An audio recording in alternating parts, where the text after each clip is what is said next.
कुरुवंश की उत्पत्ति। महाभारत पुराणों के अनुसार ब्रह्मा जी से अत्रि, अत्रि से चंद्रमा, चंद्रमा से बुध और बुध से इलानंदन पुरूरवा का जन्म हुआ। पुरूरवा से आयु, आयु से राजा नहुष और नहुष से ययाति उत्पन्न हुए। ययाति से पुरु हुए। पुरु के वंश में भरत और भरत के कुल में राजा कुरु हुए। कुरु के वंश में शांतनु का जन्म हुआ। शांतनु से गंगानंदन भीष्म उत्पन्न हुए।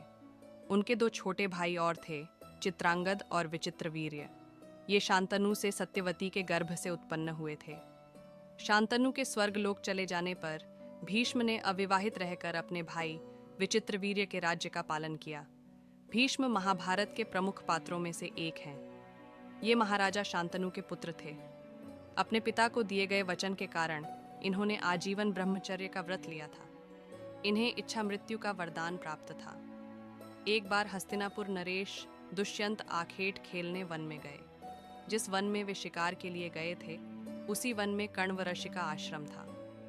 कण्व ऋषि के दर्शन करने के लिए महाराज दुष्यंत उनके आश्रम पहुंच गए। पुकार लगाने पर एक अति लावण्यमयी कन्या ने आश्रम से निकलकर कहा, हे राजन, महर्षि तो तीर्थ यात्रा पर गए हैं, किंतु आपका इस आश्रम में स्वागत है। उस कन्या को देखकर महाराज दुष्यंत ने पूछा, बालिके, आप कौन हैं? बालिका ने कहा, मेरा नाम शकुंतला है और मैं कण्व आर्षि की पुत्री हूँ। उस कन्या की बात सुनकर महाराज दुष्यंत आश्चर्यचकित होकर बोले, महर्षि तो आजन्म ब्रह्मचारी हैं, फिर आप उनकी पुत्री कैसे हैं? उनके इस प्रश्न के उत्तर में शकुंतला ने कहा, वास्तव में मेरे माता पिता मेनका और विश्वामित्र हैं। मेरी माता ने मेरे जन्म होते ही मुझे वन में छोड़ दिया था, जहाँ पर शकुंत नामक पक्षी ने मेरी रक्षा की, इसीलिए मेरा नाम शकुंतला पड़ा। उसके बकृपाचार्य तथा द्रोणाचार्य महाभारत गौतम आर्षि के पुत्र का नाम शरद्वान था। उनका जन्म बाणों के साथ हुआ था। उन्हें वेदाभ्यास में जरा भी रुचि नहीं थी और धनुर्विद्या से उन्हें अत्यधिक लगाव था। वे धनुर्विद्या में इतने निपुण हो गए कि देवराज इंद्र उनसे भयभीत रहने लगे। इंद्र ने उन्हें साधना से डिगाने के लिए नामपदी नामक एक देवकन्या को उनके पास भेज दिया। उस देवकन्या के सौंदर्य के प्रभाव से कृप नामक बालक उत्पन्न हुआ और दूसरे भाग से कृपि नामक कन्या उत्पन्न हुई।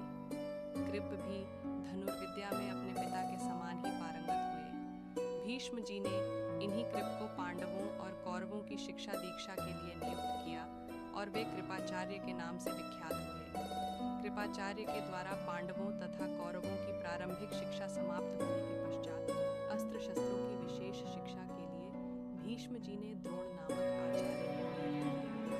द्रोण के साथ हर्षद नामक राजा के पुत्र द्रुपद भी शिक्षा प्राप्त कर रहे थे तथा दोनों में प्रगाढ़ मैत्री हुई।